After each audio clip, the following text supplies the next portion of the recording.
Welcome to another episode of Half Clue Movie Review, or it's TV review actually. Yeah, I fucked that up. Whatever. We'll move on. My name is Philip, and this is. Hey, I'm Ron. And you guys are wondering, are we going to continue abusing the sound pad that we just discovered 2 days ago? We are. Yeah. Yes, we are. Oh my god, I'm so happy. not gonna lie, it kind of, when I was, it added a certain energy. Did you listen to our Moon Knight episode? Yeah, I did. Yeah. I mean, it was obnoxious, but it added If a it's certain obnoxious, energy. let us know. Yeah, And then we'll still do it. continue. We'll increase it. You know what I mean? You guys don't like it? Let me turn it up to 11. All right. On this week's what's it called? Half a Clue TV review, we are going to cover Winning Time, The Rise, the Lakers Dynasty, the new hit HBO series on HBO Max and HBO. Yeah. It is covering at least for this season, the 1979 to 1980 Lakers season with Magic Johnson and Jerry Buss recently acquiring the Lakers team.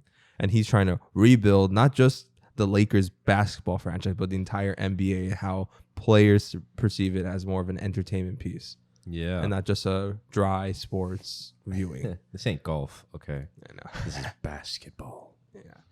And that is, not gonna lie, I mean, like, when I watched it, I was like kind of curious because they said they're gonna take the approach to kind of like The Crown.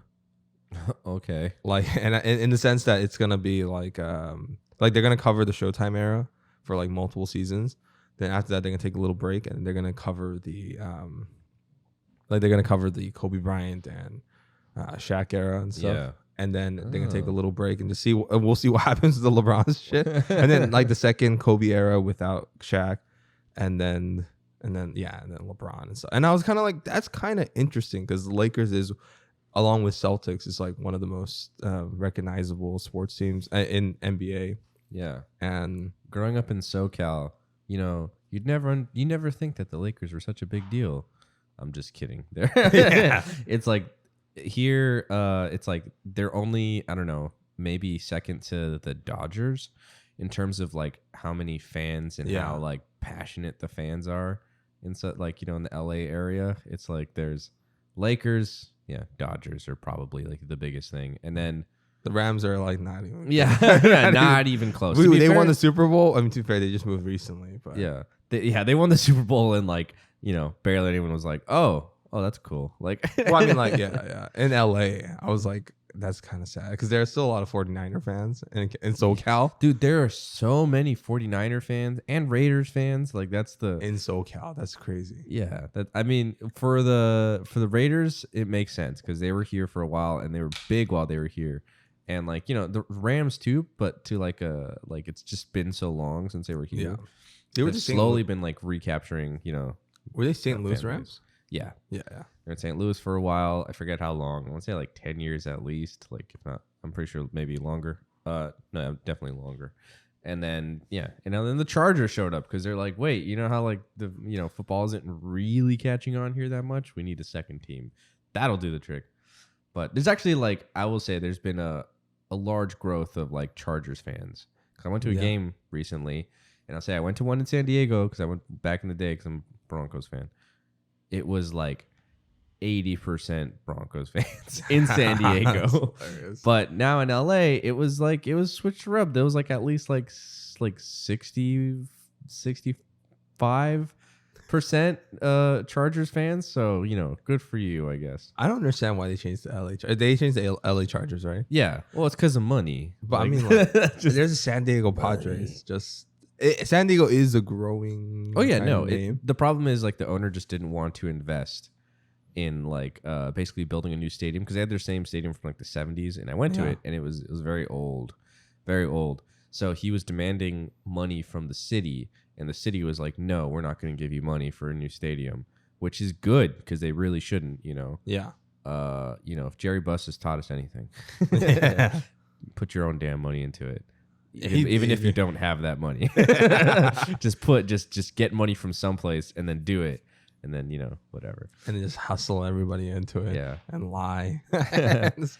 Oh god. Okay, so so we're tying it back to the series. It's anyway, basketball. it's like it's interesting because this one is, it doesn't just deal with like so I mean I was interested in the like the aspect of like kind of like recovering different eras and stuff like that. Yeah. And there is a lot that happened within the Showtime, and I was interested to see not just the basketball aspect, but also kind of the business behind it and how that came up and how it revolutionized basketball. Yeah.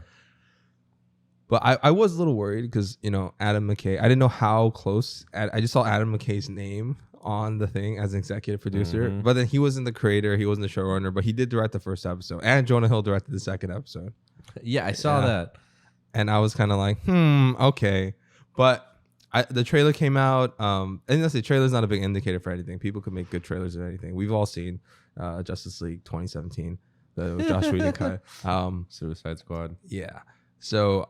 But then I did like the fact that it was like shot entirely on film, or at least it made to replicate film. Like I think from the behind the scenes, they did shoot it on film. And I like the cast. I like the energy. The guy Quincy is Isaiah who played Magic Johnson just like exudes charisma. He's so good. He's great.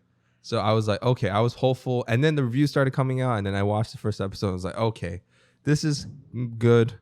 Honestly, my least two favorite episodes were the Jonah Hill Adam McKay episodes, the first two ones, and then after that, I started getting way more into the show, and I was very pleasantly surprised by the end. What about you?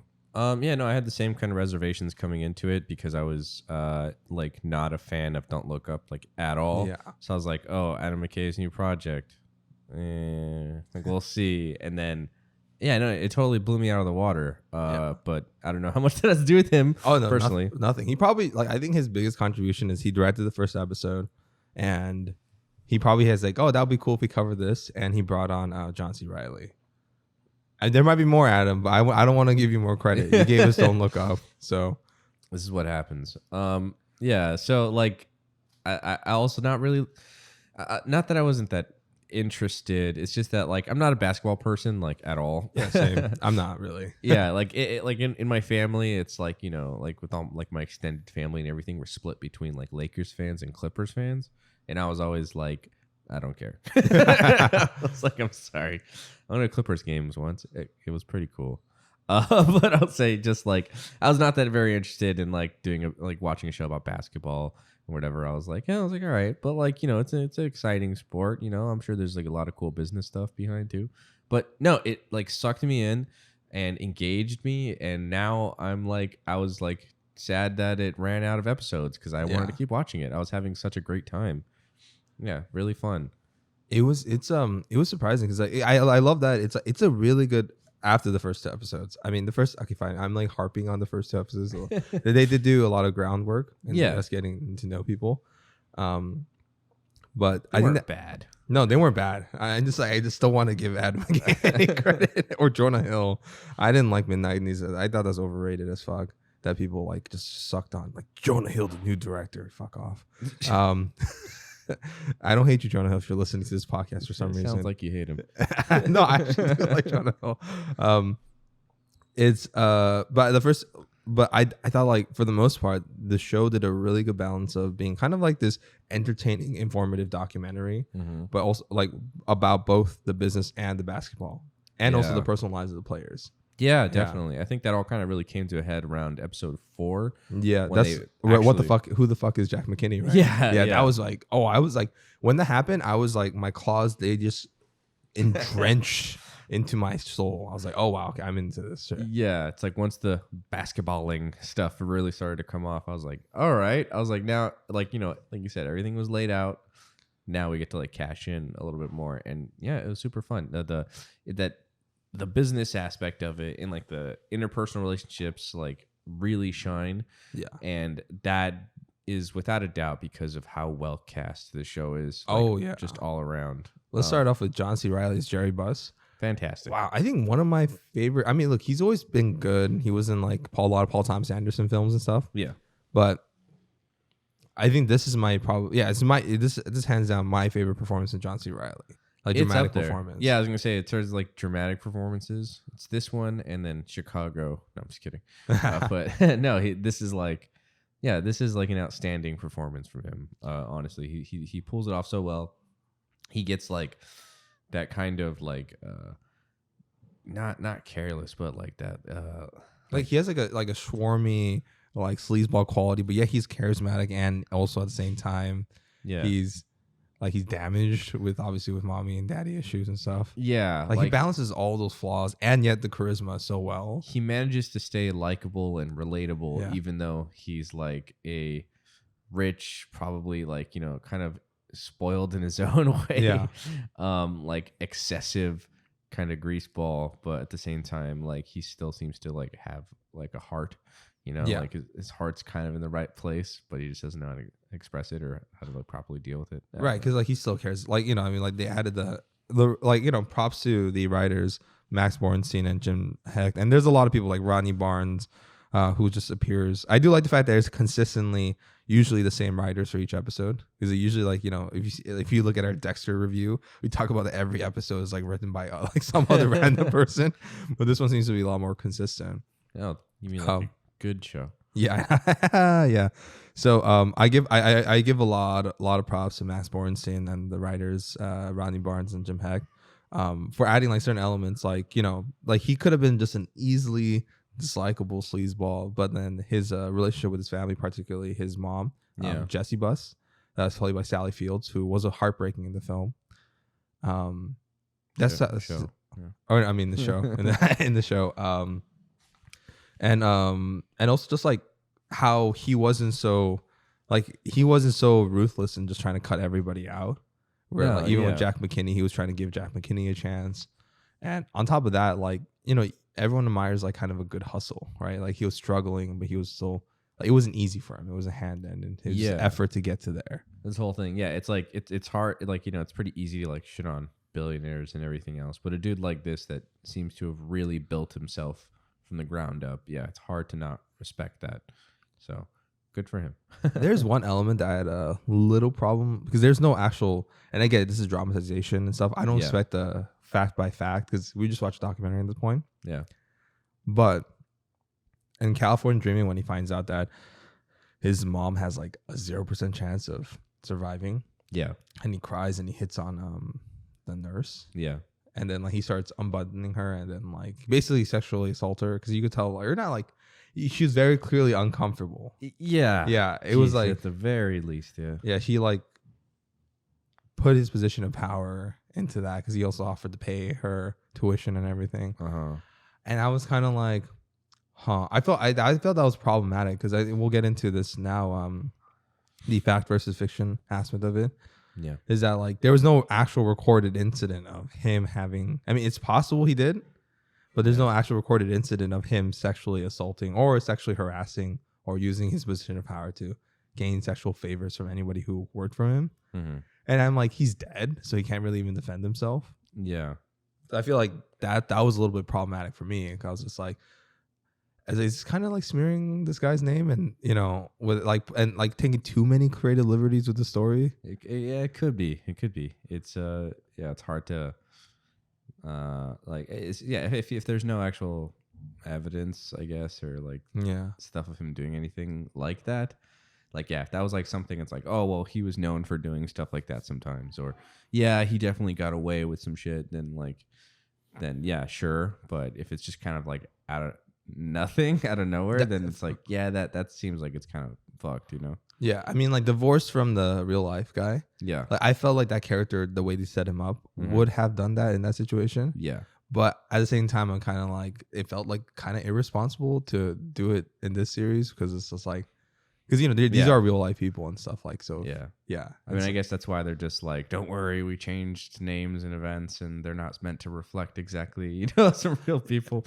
They're taking some liberties. That's a big one, though. Yeah, it is. Yeah. And so okay, and let's get into it, because, like, you know, like Magic Johnson, and we'll talk about the actual characters in a bit, but Magic Johnson, Kareem Abdul-Jabbar, and Jerry West, not Jerry Buss. Yeah. Which, by the way, Jerry West, I loved. Jason Clarke, that's the actor who played him. Jason Clarke is fantastic. He was great in the show. They straight up disowned the show, because I think they weren't consulted. And they weren't consulted, and they were very angry with their portrayals. Even though Magic Johnson and Magic Johnson has publicly said, I have not seen the show. Oh. Yeah. He's like, but they got everything wrong. This is hilarious. So, I mean, do you feel like their complaints are justified, or do you understand where they're coming from? And do you feel like how much of this show actually needs to be factual, or they could just play around with it with dramatic fiction, with dramatic narrative, dramatic fiction based on real life? So the thing is, I feel like when it comes to like, these like, biography kind of films or whatever, when they're portraying these like real events, I think it's very important to try and get as close to like, facts as possible. While still keeping in mind that, it is a show or a movie. So yeah, it's meant to be entertainment. So it has to be, exaggerated and everything else. And I think anyone with like, half a brain that is watching something like this understands that they're going to take some creative liberties to like make it more dramatic or whatever, because it's entertainment, Yeah. But also you have to like, try to keep as, you don't want to just fucking slanderize somebody or just completely change the narrative on somebody, like, and just because that is also, it does really affect how that person is viewed in real life. Yeah. Like look at like The Social Network when that came out, and Zuckerberg and Sean Parker were like, oh, this isn't like us at all, so this is bullshit. And is it or is that not true? I don't know, whatever. But that's definitely affected how people viewed Zuckerberg moving forward. They're like, oh, he's an asshole. Did you watch Social Network? Like, So I get that. Ironically, he did kind of live up to that. Oh, absolutely. Yeah. Fuck you, Zuckerberg. Yeah, I know. Oh God, that's gonna be our future emperor. I know he hears this. Ron, whoa, buddy. His reptilian android overlord is gonna. So you're gonna be in the gulags. I'll just be in the back. I didn't say it on the podcast. Yeah. Anyway, but yeah, and so when it comes to like consulting with like the actual people, I think there also has to be a big degree of separation, because there is obviously a huge conflict of interest. Like if you look at Straight Outta Compton, one of the big issues with that film is that it was like produced by Dr. Dre. Yeah, Dr. Dre and I think Ice Cube, right? Like they were heavily involved in like that film's creation. And guess what? They came out like, smelling like rosies. Like they looked sugar coated as fuck, to the point my teeth were falling out. Yeah, it's like let's you cut out the part where Dr. Dre beat the crap out of a reporter. You cut out the part of like they've people do some shady shit in their life. Yes. And sometimes it's really good to like show that's part of your journey. You fuck up, you do all this like stuff that you regret later in life or whatever, but that's the story of your life, Yeah. So I think when you have someone like that is directly involved, it's an issue. I would think that like they should at least, talk to them. Yeah. Like reach out to them to just be like, hey, look how, maybe ask them some questions to kind of gain some perspective, but, that's about it. So I don't know. It's a mixed one. I think they should have at least probably spoken to them, reached out to them, just hear what they had to say, and then, do with that what you will. But also, you have to take it with a grain of salt. It's a dramatic entertainment show. Yeah, exactly. Yeah. I kind of feel the same way, except with that one Jerry Buss incident, because I'm like, okay, that is really just like I say, I didn't have a problem on narrative level because it felt like it, but it did feel like that is like, okay, that's like I'm kind of curious. We might see in 6 months, because I know like Jerry West has already filed a defamation lawsuit against HBO and Warner Brothers and now Discovery. So I'm wondering if Jeannie Buss will do that for that one scene. Apparently she hasn't watched the show.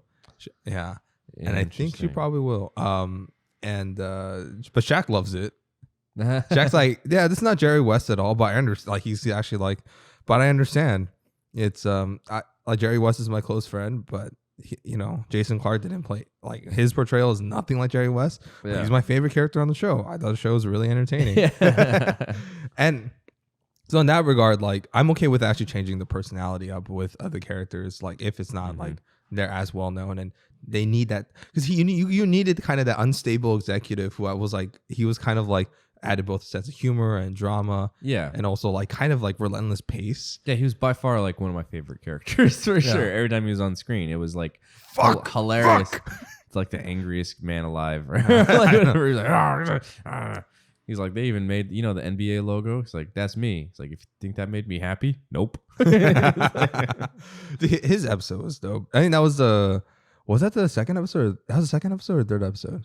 Is that all there is? I think it's The just second one. the second one. Yeah. Okay, fine, Jonah Hill. I'll give you that one. But with that portrayal, I thought like it worked for the show, and I was okay with them kind of like changing it up a bit. And I know that's the biggest one. Apparently Pat Riley. I mean, I don't know if they actually got him to record footage of his face in the thing, because like, you know, we'll talk about like editing in a bit. So he, at least I think maybe, or they use CGI, but I'll say this: he seems to be okay with the show. And Paul Westhead, yeah, I think that's pretty much all I have to say on the matter. Like I said, I hope they watch it and they understand that and they have to take it with a grain of salt. Yeah. So I understand Jerry West because he is portrayed way differently than how he is. But yeah, let's talk about some of the other characters. Let's talk about the players. Okay. Fucking my God, the two standouts for at least the players. And I think there's another one too, but he's like a supporting. Magic Johnson, Kareem Abdul-Jabbar. Magic Johnson played by Quincy Isaiah, and Kareem Abdul-Jabbar played by Solomon Hughes. Perfect. Totally stole the show. Awesome. And it's on such different spectrums of acting too. Yeah. Like Solomon really has that, just like that heavier weight on him. You know, he's kind of just like, you know, the obviously meant to be the more serious character. He's Captain, right? He's like the veteran. He's been there, done that, just kind of done with all of this. And he just like really just carries the weight of the world on his shoulders like the whole time. Is that accurate to Kareem? I don't know. But I don't even know Kareem watched the show either. He hasn't mentioned it. I'm sure he hasn't. Yeah, he's just like, just like assumes like HBO series. But no, like he's fantastic though. Like every time he's on screen, like I'm immediately drawn to what he's gonna say, what he's gonna do. And Quincy Isaiah just like has that smile, has like the look charisma and the feeling of like that warmth and everything else, but there's like also it's a much deeper well that he's drawing from too, which just gives his character that much more complexity and stuff that is just like just great to watch. Yeah, and he exudes like a down to earth quality to Magic Johnson that makes it, even when he's doing shit like, you know, fucking like he's trying to like get Cookie to be his like long term. I mean, eventually becomes his wife, but like his long term girlfriend. But at the same time, he's like he gets her best friend pregnant. Yeah, which also he had proof that wasn't his. Yeah, proof that wasn't his, right? Or having he did have sex with her and then or have sex with like all these other people. Eventually getting HIV and AIDS. Yeah, which I was okay with because it says HIV, right? It was HIV. They didn't progress to AIDS. Which I was okay with because that is actual like records of that happening. Yeah, he got around. Yeah, I'll say that it's like, but he still somehow made his character like kind of like Jerry Buss, like not like detestable anyway, but like likable with his like even with his arrogance. Yeah, or like it in a way it was annoying at times, but yeah, it felt very charming. Yeah. It's I think okay, so we should get into like this makes me want to get into like the editing. And just the writing of the show, but like I love how much they emphasize on basically like their upbringings and like how much like, you know, they were influenced by their parents and the ideas of their parents and everything else, and, and like how much that really shaped who they are. From Magic, like, you know, growing up the son of a garbage man, you know, to like and a very religiously devout mother. Yeah, who is like extremely judgmental and, you know, doesn't quite show her approval.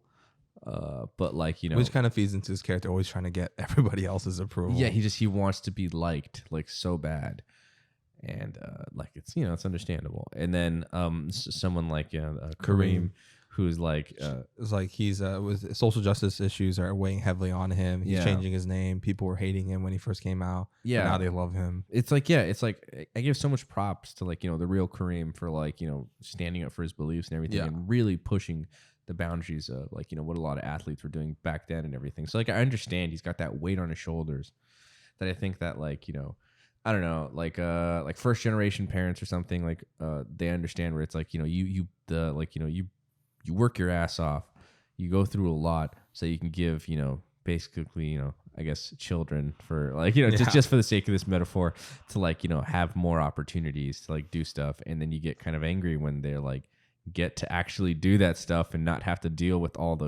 all the weight and all the shit that you did. Right. But it's like that kind of bittersweet where it's like you don't understand, like this was really hard for us to get to this point. Like you almost want them to have the struggle. It's like fucked up, but like Yeah. you almost want people to have your struggles so they understand. Yeah. Or they don't want them to have it so easy. So, But at the same so I time- love seeing Kareem basically deal with that, like through like, you know, the first like half of the season or whatever, when he's still just kind of finding his place and the kind of just like, and you know, he's a guy who's like, he's done everything. So he's just kind of tapped out from life and from basketball. And then he's kind of having to get back into it.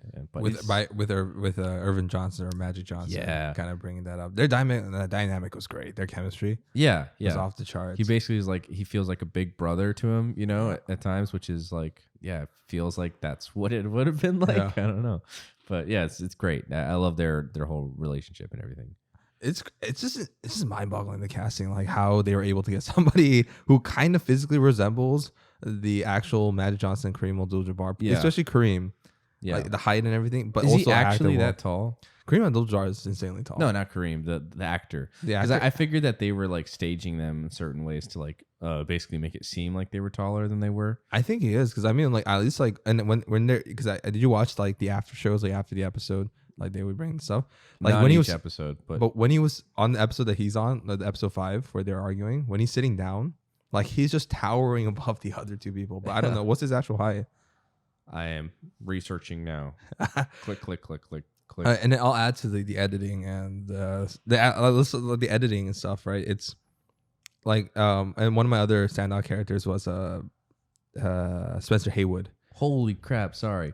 Solomon Hughes is 6'11". Oh wow! Oh yeah, so he's huge. He's huge. He's also a former basketball player, which makes sense. Oh, it makes hilarious. He acted the fuck out of that role. Hell yeah, he killed it. I want to see him more stuff. Honestly, fuck. Well, fuck. Who knows? He's gonna.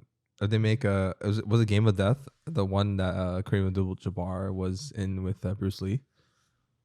I think that was Enter the Dragon. Am I wrong? No. It's not Enter the Dragon. I think it's well, you can double check. I think it is Game of Death, and then if they make a Game of Death remake, cast Solomon Hughes, please. That's like perfect. Yeah. It's like with the editing and stuff like that with Spencer Haywood, who is also I think like a low key like. Oh, it is Game of Death. Yes. Yeah. It's let's see. One day we'll cover Bruce Lee stuff. I'd love to. Portrayed by Wood Harris, who was from Avon Barksdale in The Wire. And also was the Creed's half brother in Creed, and if anything, I think this might be one of his best performances ever. Wood Harris as Spencer Haywood, who was an older player, who has drug issues and also has a bunch of like childhood trauma that he carried over, like the whistle thing. When the editing, when he's kind of just mentally unstable, they would cut in between like a whistle, and we wouldn't know what it is. But then it's kind of once it's revealed, it all kind of ties back together into like how that the editing informs the character. Absolutely, which I really liked. So good. That's why I was like curious. Oh wait, really quick. Kareem was 6'2" or is 6'2", which is crazy. Wait. Kareem was 6'2"? No, sorry, he was 7'2". 7'2". Okay. Yeah. I was like, wait. No, he was 7'2". So he's still even taller. That's insane. Yeah. Solomon, he was huge. Yeah. But the erratic editing style. That's why I was like curious. I was like, did they do this before or after they made Don't Look Up? Because it kind of had that editing style kind of carried over to that, except it was like so nonsensical and just it wasn't done well at all that I hated it. And then this one was like, oh, this is how you're supposed to do it. Right. Because it's like planned. Yeah. And even like, because the edits will match the shots, right? The movements. Yeah. And then like, like in the final episode where Magic Johnson is like, basically dribbling the ball, but then it cuts back and forth between his when he was a kid. Yeah. And when, like in front of like the garbage can or in front of like the street basketball cutting it. His dad's giving him pointers and stuff. Like, great.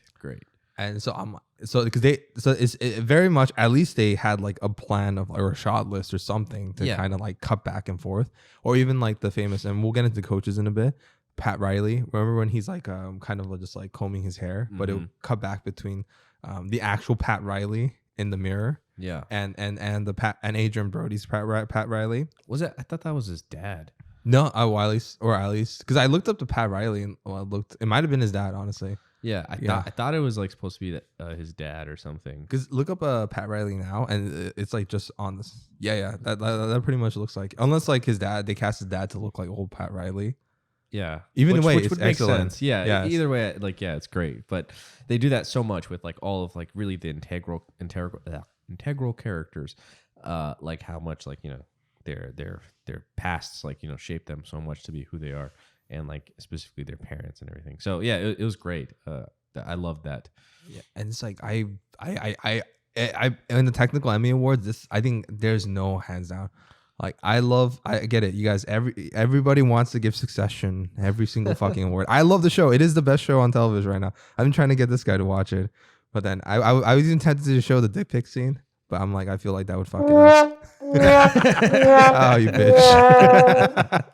But and I also I had the same reservations where like Adam McKay directed the first episode. I'm like, oh my gosh, really? But then I found that he had like nothing to do with the show. Yeah, that's good. I'm so happy that he's not had to do with Succession or this show. Yeah. Adam McKay, if we ever meet, I would love to drink with you, but I also shit on your shit. Back to winning time. But I think the technical Emmys, please give editing to this series. There's this is like a marvelous feat. Just not even just on TV alone, but film. Yeah. Like, fuck. Yeah, no, for real. Like it's the way they shot everything and they lit it, like the use of color, the use of color, honestly. Or even different types of film. Yeah, and like cutting to like different kinds of like old school cameras and stuff. I wish I knew more on a technical level that I could really break down what it is. Like that's like really kind of old grainy look that looked like it was reminiscent, like super like old 70s, like, you know, or late 70s, like early 80s style, like camera work. Different film stock, right? I think that's the term. Yes. But it was great, and it adds so much to the show, like just purely on an aesthetic level, but also really placing you in that time and place. And like feels like a documentary at some points. Yeah, and that's what's so great about it. Just adds more to it, that just like it's layers and layers. Layers upon layers. Dude, if Christopher Walken shows up as like, at this point there's like so many people coming. Dude, Michael Chiklis plays Michael Chiklis from The Shield fucking plays. Oh, I loved him. Red Auerbach, the Celtics executive. He's I was like, such a what dick. the fuck? I was like, is that Michael Chiklis? Wow, they're just getting everybody. Yeah, like, almost everybody except like, you know, the players, or like, you know, Jeannie Buss was like a known actor. Yeah, and that was cool about it, because like going into it, I didn't know anyone was in this movie other than John C. Reilly. So I was like, oh hey, look, it's Sally Field. Oh hey, look, it's Jason Clarke. Oh, Adrian Brody's in this. Jason Segel. I know Jason Segel, but it's a stellar cast. Jason Segel again plays such a great version of Paul Westhead. Yeah. Oh, let's get into coaches real quick. Yeah. First, okay, so Lakers fans knows that there's a complicated history with the past. First, Jack McKinney. I love Tracy Letts. Mm-hmm. Like I always like Tracy Letts from Homeland, or just from whatever show, or even like Woman in the Window. He's a talented screenwriter and actor. He killed it at Jack McKinney, and like when he first came in, and like having like his episode was one of my favorite episodes, where he's literally levitating and he's coming with things. It's really tragic what happened to him. Yeah, no, it really is. Like he would have been like what Lakers fans know as like Pat Riley and stuff, who's still to this day winning championships. By the way, Pat Riley is like he's now for the Miami Heats. Yeah, I won't say too much because I don't want to spoil like what happens, even though it's history. but I don't want to spoil like the upcoming seasons. But Pat Riley is like, Pat Riley is like, you know, but now he's no longer coaching. He's like an executive. Oh, okay. Yeah, and or even like Paul Westhead, like he could have had like at least Paul Westhead's like one championship that they won. And like I'm sad, like he a lot of people, and he Paul I think like this is the last season we'll see Jack McKinney, maybe like a cameo, because after this he pretty much like he went to another team for a little bit, but then his memory issues got bad, and if you guys don't know, he got in an accident. By the way, spoiler alert. Yeah. He got in an accident and his memory hasn't been the same, and he actually quit basketball coaching. It's seriously tragic, because like he showed such like tremendous amount of like talent, and like his life seemed like it really was about basketball and everything, and then just for all of that talent to just completely disintegrate, you know, just on one incident, like one day, just everything just changed, and makes me not want to bike. No, for real. I was like, fuck? just not in LA, just not where there's a lot of hills, you know. Yeah. Terrifying, honestly. But it's cool going into it as someone who has like, you know, really zero historical context, or just I don't really know anything that happened.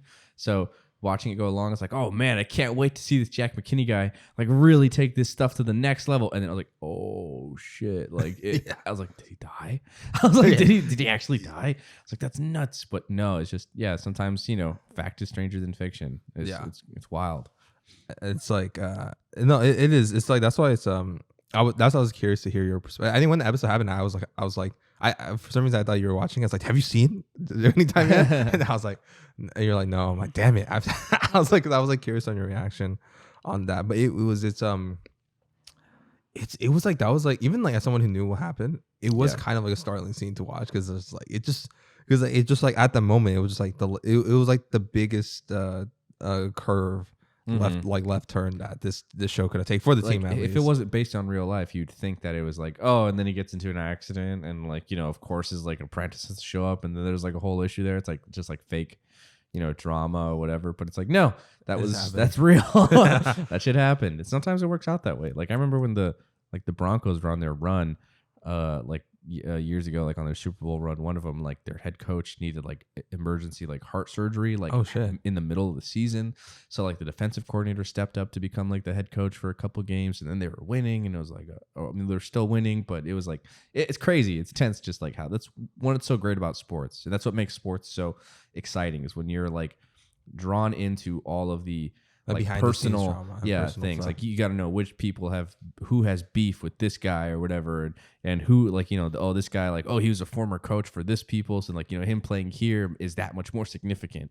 And it's like that, I don't know, that's just like the beauty of it. It's like really the drama of what everything else that's going on, and then the game itself of course is like the main drive. But you guys, sports like live at real sports has its own narrative too. My fellow film fans and TV fans don't still be like, sports is just boring, people passing the ball. No, there's a lot more to it. There's so much that goes on, behind the scenes and in the locker room that like informs the game itself. That is like, it's exciting. That's why people are so drawn to it. Yeah, why do you think sports fans still watch shit to this day? Like once you're a sports fan, you're a sports fan for life. Yeah, and then like. Yeah, it's like it's so great. There's nothing really quite like it. Yeah, and people who you notice for the past couple episodes of like alien invasion or or Germany invading West Covina or Diamond Bar or Los Angeles, not dox us or wherever we are. What's it called? It's because they're doing construction. Yeah. We've. These people have been doing construction on our neighbors forever. Starting at 6 a.m. Thank you, guys, for reminding us we needed to wake up early to do this episode. I appreciate it so much. But yeah, let's talk about the other coaches too. Like Paul Westhead, who real life was actually a Shakespeare teacher or English teacher that became like an NBA coach. Crazy. And that was great. Jason Segel did a great job as Paul Westhead. And Pat Riley, Adrian Brody, glad to see Adrian Brody. I mean, not saying he disappeared, like he was in Wes Anderson stuff. Yeah. And he was in Midnight in Paris. But I hope this is like a big comeback for Adrian Brody. Yeah, he's awesome. I love seeing him pretty much in anything. He's just always great. He's very charismatic and fun to watch. It's like you guys forget that he was one of the youngest actors to ever win Best Actor and Pianist.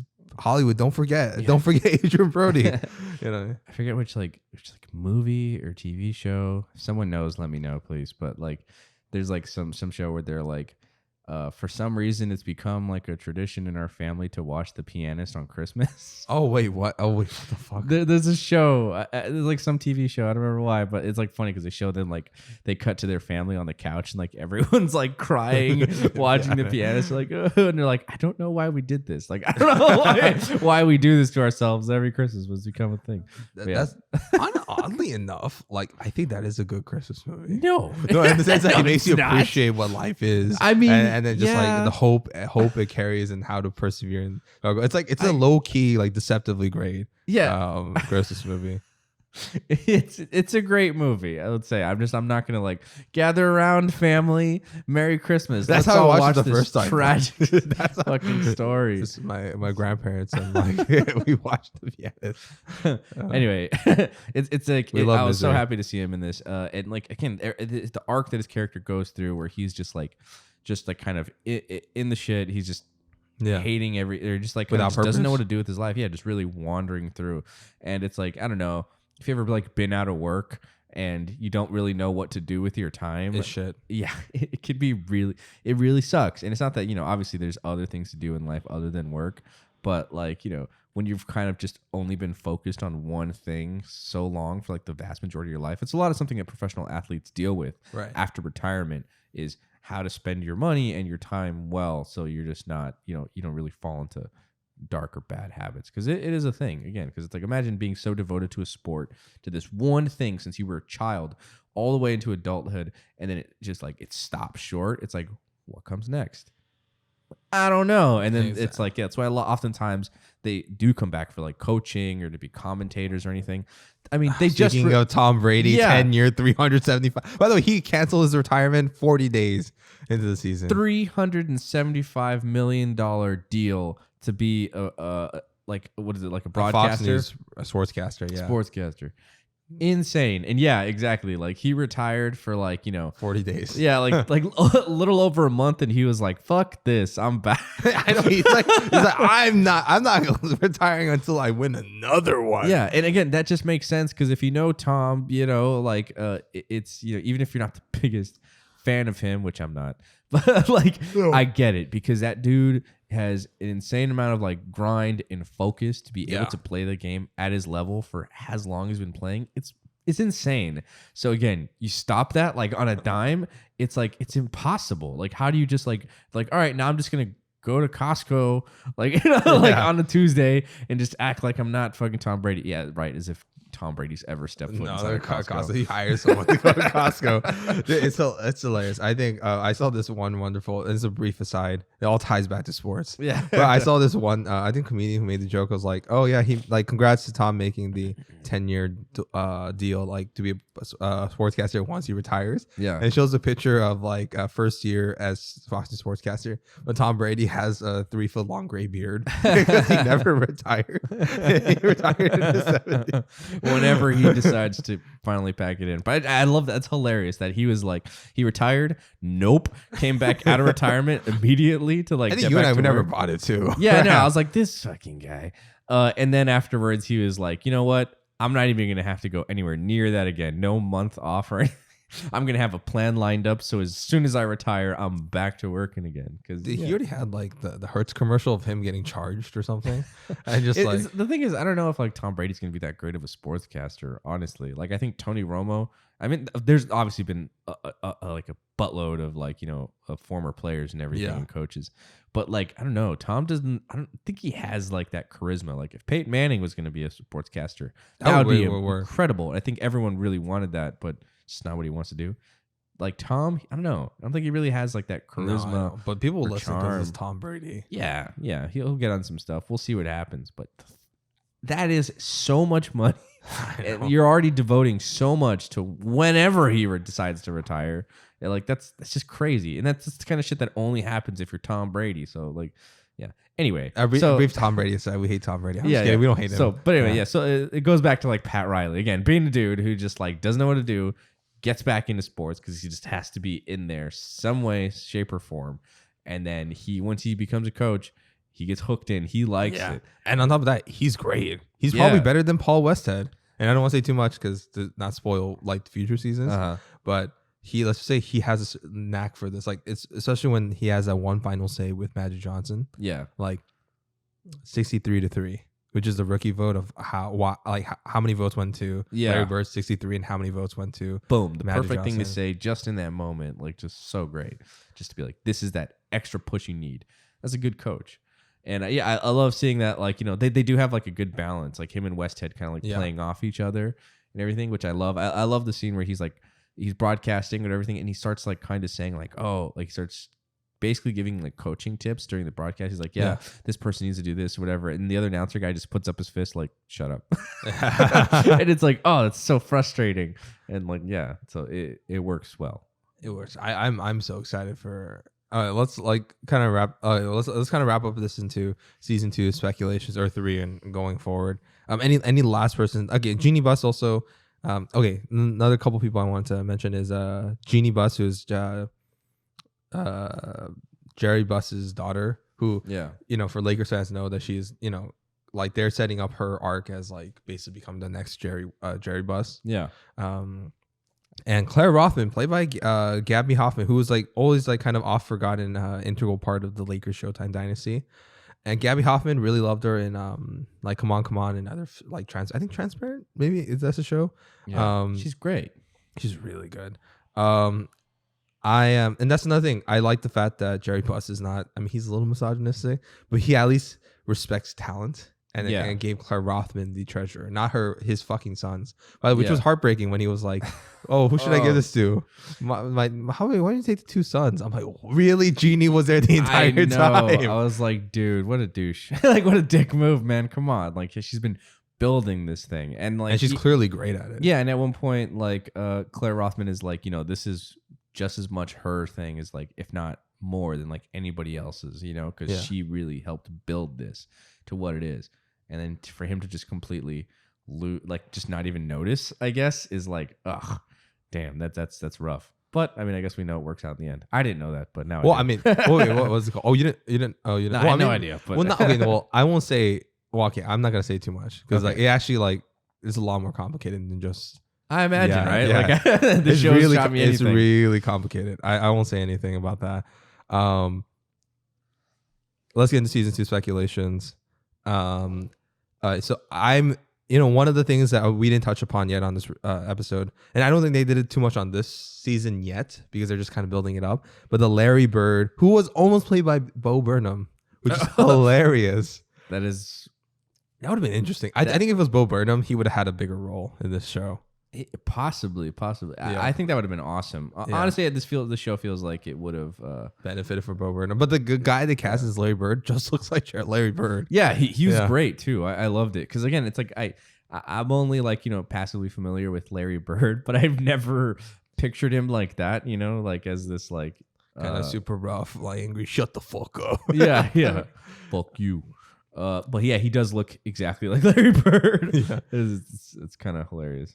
So I'll say this, like I'm kind of excited to see season 2, the Larry Bird and Magic Johnson rivalry, it continue and extend, and they have more games played together. Yeah, that's something that was just like set up, but I wanted to see pay off in the upcoming seasons. Yeah, and I love that again, based off real life. Like this is just kind of how the situation was. There's still so much left, like unfinished. There's like they did not play the Celtics in the end. They didn't get to they beat the Celtics once, which was awesome. I love that whole sequence, how they build the Celtics up and specifically going to Boston to play this game and them owning them. Yeah, and it's just like, dude, yeah, it's like again, if you're a sports fan, you know what it's like to have that like one rival team that just has your number, and it's just infuriating, man. Yeah. Again, as a Broncos fan, the fucking Chiefs have been beating us like I forget how many games in a row now, but it's been like 6 years, and we've had the losing streak against them. So once we finally beat them with Russell Wilson, it's gonna be so damn satisfying. I want to go into Arrowhead and beat those bastards.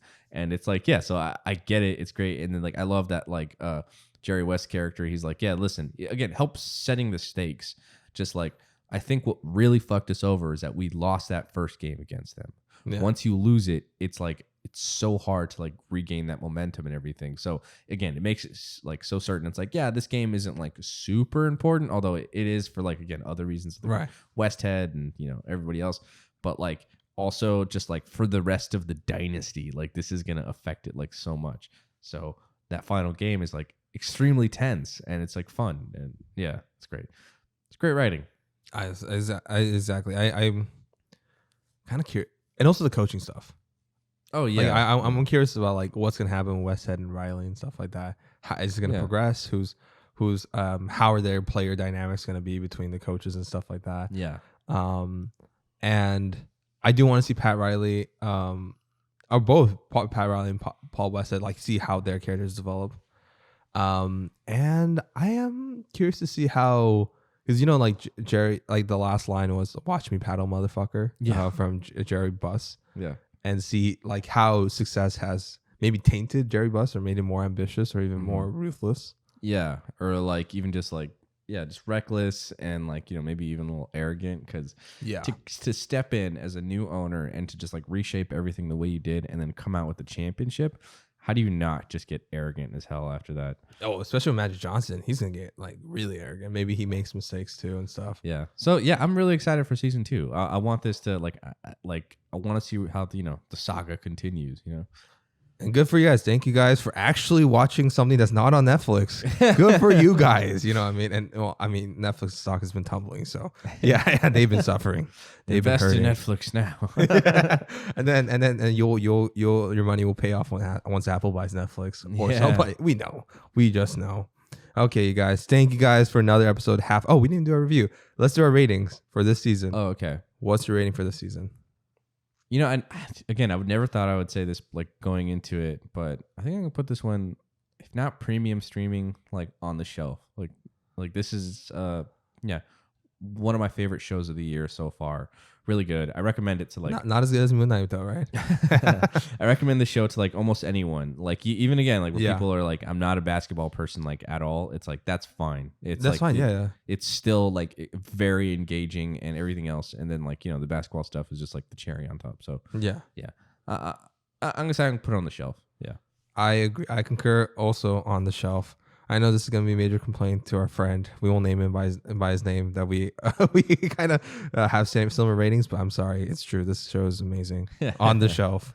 Okay. Yeah. Thank you guys for another episode of Half a Clue TV review. And we're going to use the sound pad again as we say goodbye.